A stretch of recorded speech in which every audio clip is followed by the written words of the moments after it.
Good afternoon. Welcome to Insight Talk. I'm Gan Pei Ling, your moderator. We are honoured to have Pakatan Harapan President, Datuk Sri Dr Wan Azizah Wan Ismail with us today. She wears many hats. She is also the parliamentary leader for the opposition. She is also PKR President and MP for Pematang Pau and Kajang Assemblyman. Before she was a politician, she was an accomplished doctor and a patron of MAGNA, the National Cancer Council. Recently, she has been appointed as Pakatan Harapan's Deputy Prime Minister candidate. Congratulations. Thank you. How are you feeling today, Kak Wan? I'm fine, alhamdulillah. Good, yeah. So, if Pakatan Harapan wins the 14th general election, what do you hope to achieve as the Deputy Prime Minister? Well, first things first, we have had a plan mapped out that should we win, that we have priority things to do. First of all, to get justice for Anwar. It's not just because, of course it's personal as well, but justice for Anwar means justice for the country, justice how the system works, so that if a person like Anwar Ibrahim had gone through such an ordeal, that the justice system, by reforming it, we can get justice, and therefore it shows justice for the country. Okay. So, not only that, of course, we have problems and other spheres like the financial stability, how the people are faring in Malaysia at the moment, with all the financial woes that we see in our country. We talk about how to improve, stabilize, and therefore do a workable and viable plan out. Because once we win, it's not just a magic wand. You do not get that, but you have to plan out properly. You have to have it a doable, a viable, and the things that you can then achievable reforms that we always talk about and we always harp about. okay. So, people have been quite curious about having Dr Mahathir as the Prime Minister candidate. That has been the talk of the town. How do you personally feel about having Dr Mahathir as your work colleague now as the Prime Minister candidate? It's not easy, having gone through whatever we went through since 1998.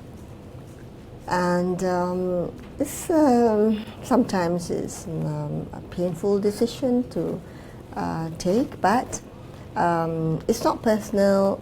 It has to be country above self, and it's not just what we feel, what we want, but also what we want the country to improve and move on. Of course, I also feel for the people who had gone through the reform years, and how they feel towards this choice. But looking forward, this is what we want for our country. We look forward. What we felt, what we went through, make us stronger, make us more experienced, and therefore we are there should there be another, a sort of crisis. And I think Dr Mahathir, Tun Mahathir, has come to terms that we need change. And now probably he's feeling what we went through all those years. So, during the Pakatan Convention, Dr Mahathir gave a quite touching speech. How did it,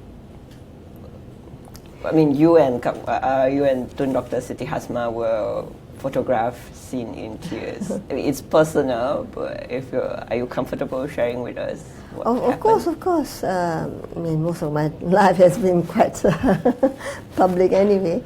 I think Tun Siti Hasma was touched by the support that she has seen amongst the people who were actually, against what we call the Mahathir years. But now we are giving him support, and those in the government and those who are in the mainstream are the ones maligning him. And therefore I think she was touched by that show of support, and that brought tears to her. Also, I feel as a wife, I know that it's not an easy task for a man of that age, and probably she also felt that they have to go through it again, and it's not as easy as when you are in power as when you are in opposition. Okay, so you mentioned in the beginning that Dato Sri Anwar's struggle is personal, but it's also political, and it's part of the country's national struggle for justice. At the same time, when the party made the decision to endorse Dr. Mahathir, it's a decision to put personal feelings, to put the country above personal feelings. And we have seen PKR Selangor coming out in the open and said, we find it very difficult to accept this decision. As a president, how are you dealing with this internal disagreement? We celebrate differences, of course. It's a democratic system. We listen and we hear them, and it's a phase. And now they've come to terms and they have accepted that Tun is the designate for Prime Minister. So, of course, they voiced out some of the concerns that we have, and I think it should then be as a heed, so that the way forward has to be with an agenda for reform. It's not just, okay, we change and therefore, that's it. No, it has to come with the agenda that we go forward, and even with the change of leaders, that is what we want to do. Institutional reforms for the betterment of our society, the betterment of our country, for the nation to move forward. Okay. And moving from the party,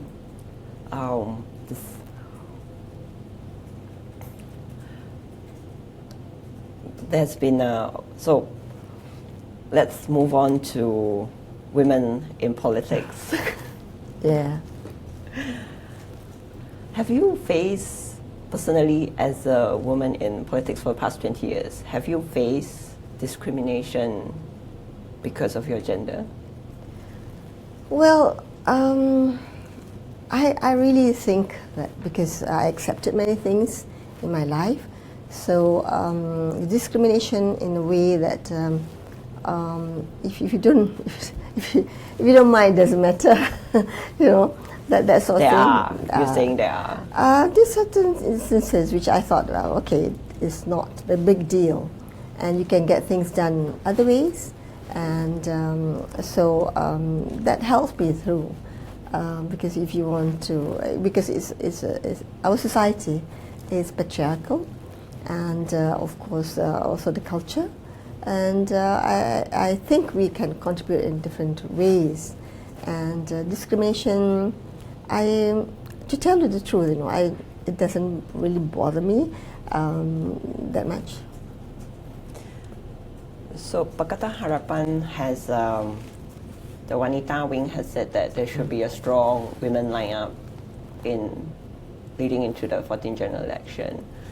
And there's been criticism that you cannot just be a seat warmer for your husband, Dr. Sri Anwar Ibrahim.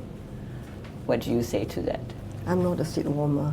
When I thought about that question, I said, a seat warmer is like a hot water bottle. I think I'm beyond that. I think I've done my share. I think I've done something to have the gender biasness, to be against that, and to promote, at least, even though I'm seen or considered to be accidental politician and all that, but as Malaysian, I think I've contributed as Malaysian woman in many fields, and not only because I was a medical student, a woman medical student, I'm a doctor, and then a mother and a grandmother. Those are also contributions. But in the political scene, I've come to this level that I never thought I would be the opposition leader even. That is a first. Well, is that the first? Because leader of a political party is not the first. I think the second. I can't remember the first one. The second female. Second female, yeah. President. But the first opposition leader. So it gives at least some strength to what we want to have, women participation. Then we have to empower the women. We have to have the education system. We have to give them chances, opportunities in life, and then help them where it is something like also affirmative action that you have to take, not only for the underprivileged, the downtrodden, but also for women to come up. Because I think when I see in our neighboring countries like Britain, our colonial master before, and also now in New Zealand, we have women leaders. Even during a time of Hillary Clinton, she was touted. She was a presidential candidate.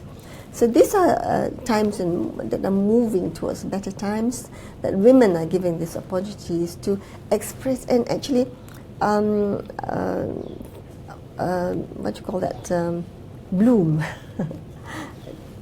for a better Malaysia. So you think now it's after 20 years, do you think things have improved for women politicians in the country? There are ups and downs. There were times when I thought there were more women politicians and more women ministers at one time. But this time when the Prime Minister had to take the Ministry of Women Affairs, I thought it was a bit, maybe backwards. Yeah, it was a step backwards. Yeah. Is it really important? So you think it's really important? Does it make a difference to have a women minister, more women parliamentarians, more women state lawmakers? Does women in this position necessarily champion women's rights? Or are more sensitive to the different needs? Yeah, they're more sensitive. I feel it's more sensitive to different needs of what women needs. Because I've read the criticism of Margaret Thatcher, for instance, even though she was Iron Lady and Prime Minister of Great Britain before Theresa May, of course. But during her time, her premiership, it wasn't seen to be like empowerment of women. She was like Iron Lady over a group of men, So. But I suppose we have the chances of getting a better deal when we have different levels of women participation and women to have the input and the women's perspective on this gender bias. So how do you think Pakatan Harapan and Barisan Nasional match up when it comes to this? I think we're doing better. Because in Selangor we have more women, assembly women, compared to the BN. So if Pakatan Harapan wins, will we see more women in the cabinet as well? Cabinet, you just have to win the elections first. Of course, we want more women candidates, and we have to win. If the winnability factor is affected, then we have to. There are different factors affecting the result. So we have to be realistic enough. That's one thing. You have to know that you want victory for all. And if you put women candidate, it's better, so be it. But if you think that there is not going to be an added factor, but we have to take risks and we have to push forward. Like I said, affirmative action, we have to go forward. I would really believe that more women candidates will be a good thing.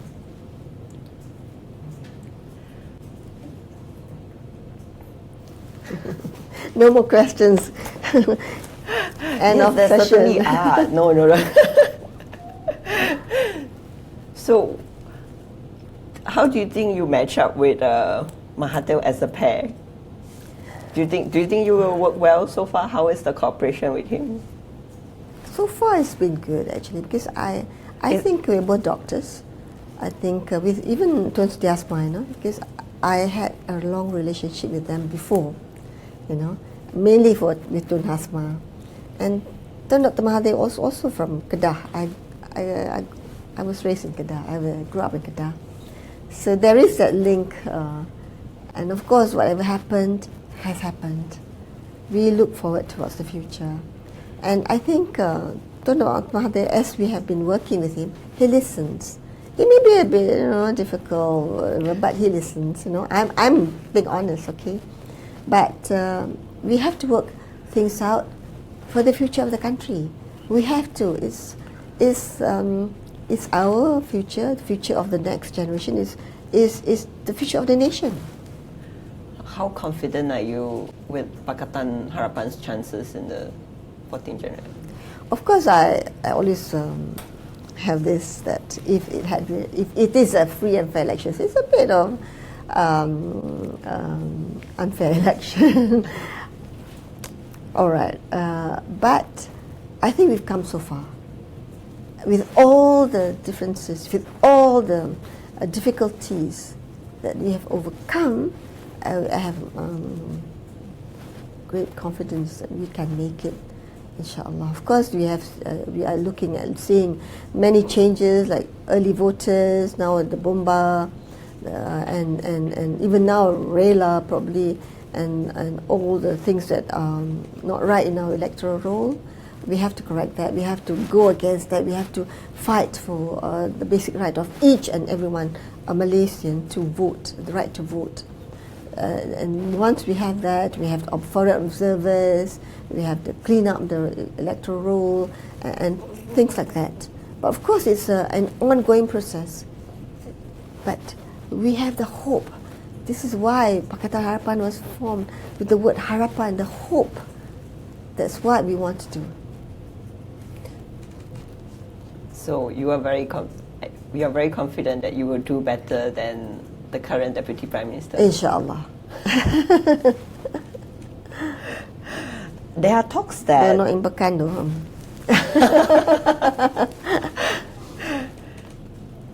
There are talks that you might be leaving Pematang Tau. Is that true? I'm the incumbent. I will defend my seat. Changes happen. So at the moment, I will defend my seat. At the moment, you're going to defend your seat. Okay. And so, with this, going back just now to the people's perception that you are a wife, which is the dominant image of you. Not dominant wife. Yeah. Which comes with the baggages that you're a more submissive, docile person. Is that true? I'm quiet. I am I look submissive probably, but I have a strong will. I think my upbringing so far, as a child, as a student and all that, and my choices are mine. But I think what's wrong with being a loyal wife, is something that I believe think. In. Yeah, of course, I want to be a good wife, and I want to be a good mother, a good citizen. I think it comes together, and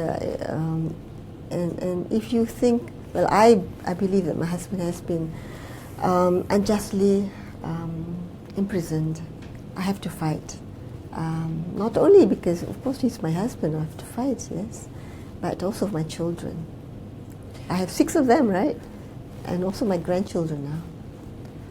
Do you mind sharing some of the difficulties that you face from being a doctor and transitioning to becoming a politician? Because I guess when you went to study, and I read that you got a gold medal in obstetrics and gynecology. Yes.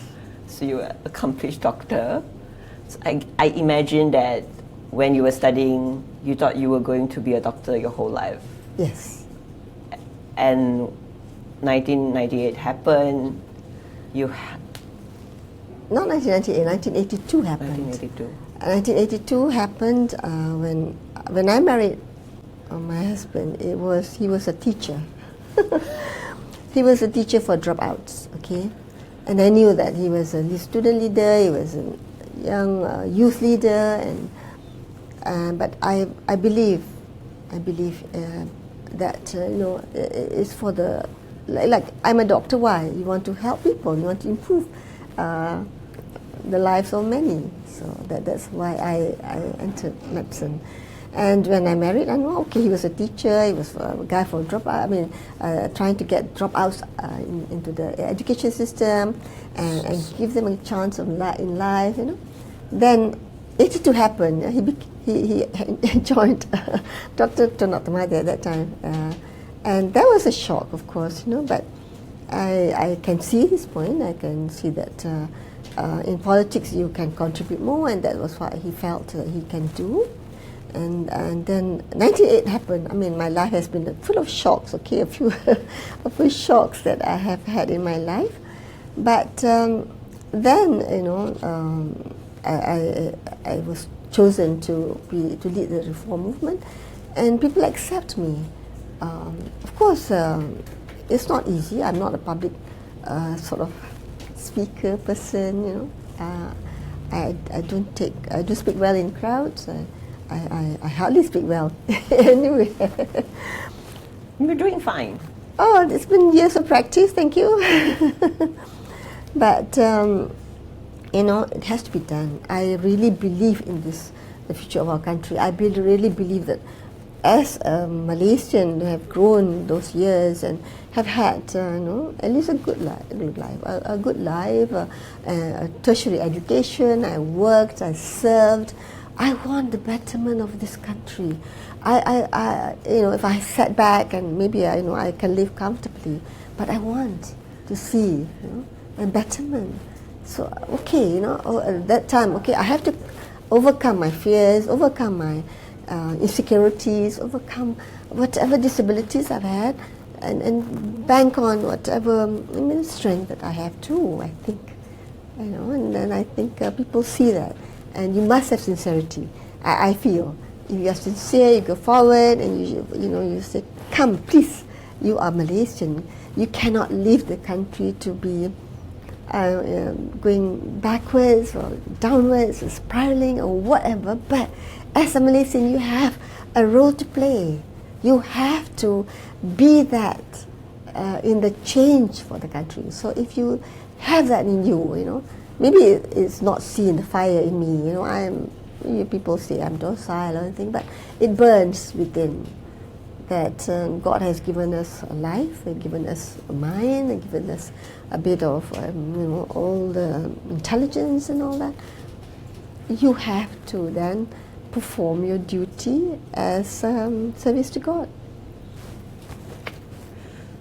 So I noticed just now that you said you were attracted to Dato' Sri Anwar because he was a teacher who would teach a He wasn't that no? good looking at that time. He was tall and scrawny. I don't know. So got better over the years after marriage.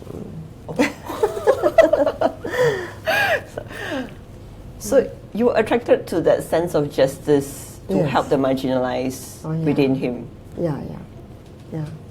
That is very important because I think for an activist, you need a life that is quite comfortable, quite secure, and all that. I felt that I wanted to give that.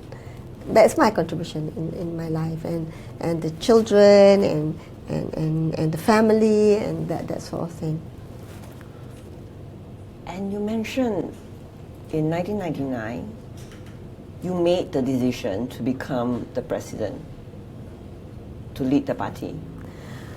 Well, I was sort of given the trust of leading the reform movement, and the party actually developed later.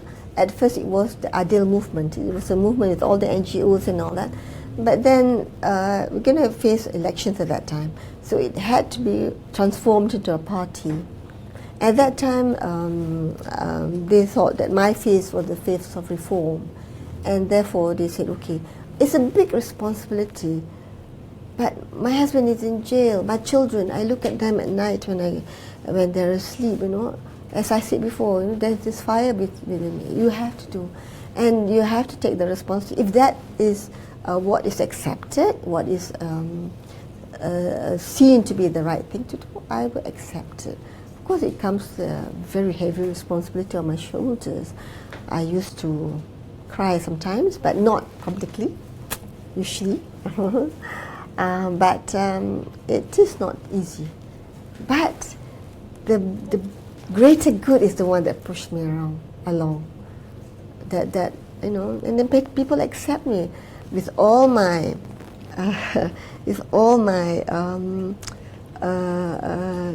human flaws. Human flaws. They accept me. I felt so honored. I felt so touched. I felt God gave me this position. I thought, you know, I'm a quite a religious person. Okay, so I thought, okay, we go ahead with Allah's help. You know, anything is possible. I felt that. That is the strength.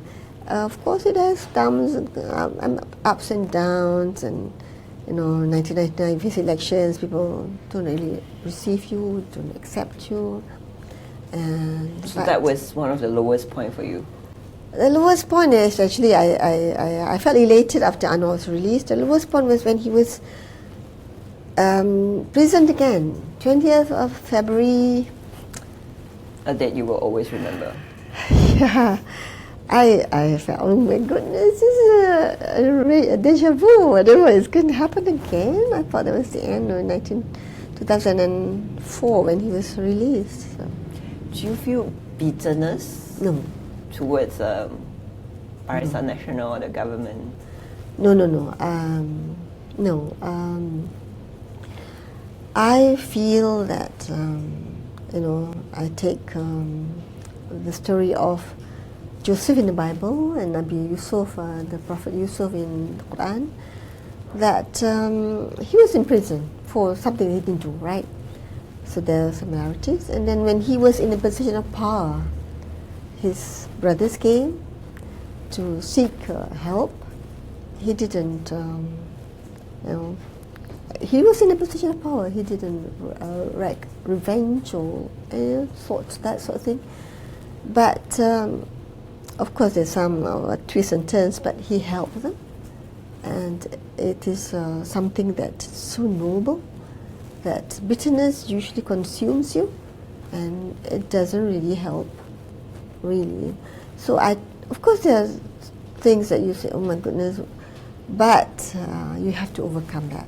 That will be the greater good that I think a human being is, you know, is elevated if you do that. So can you share, after 20 years in politics, what are some of the key lessons that you have learned about people? Key lessons? Because people always have the perception that politics is dirty. No. You can make it clean. All right. Of course, there are tests in your life, okay? And you are in a position of power. You can always abuse it. So that you have to have checks and balances. And people to advise you, to keep you in check, to actually be there and help you. Because I don't think the human is born to be alone. You have to have a team to win, a team to help you keep in on the track. And this is important. And the lessons that I learned is that, of course, you have to persevere. You have to be true to your goals and true to your ideals. Hold on to them. It may be not easy, because sometimes you can bend and you expedite or you cut corners. No, you try your level best. Of course, certain things you have to be pragmatic about it. But you know, ideals you have to hold. Nilai, the things that you hold dear to you. Justice, truth, equitability, human dignity, family, this values that's so important. Can you share how do you put it into practice? Sabar, I mean a lot of patience, okay, a lot of Especially when it comes to dealing with party politics Yeah. or within the coalition. you have to have a bit of wisdom, and always be humble. Because I always remember what Anwar says about T.S. Eliot. The only wisdom we wish to acquire is the wisdom of humility. Humility is endless. I may get it wrong. We have gotten it a bit wrong, but I think that's it. The only wisdom we hope to acquire is humility. Humility is endless. Yeah. Is it the end yet? No? It's until 4, but do we want to continue? Do you want to continue? I think it's been a long time. The internet is. Okay. So that's all for today. Thank you very much for sharing a lot of your personal insights, especially insights in politics. That's all for today. Thank you for watching us. See you next time. So we just have to, they have to run the credits, so we just pretend that we continue.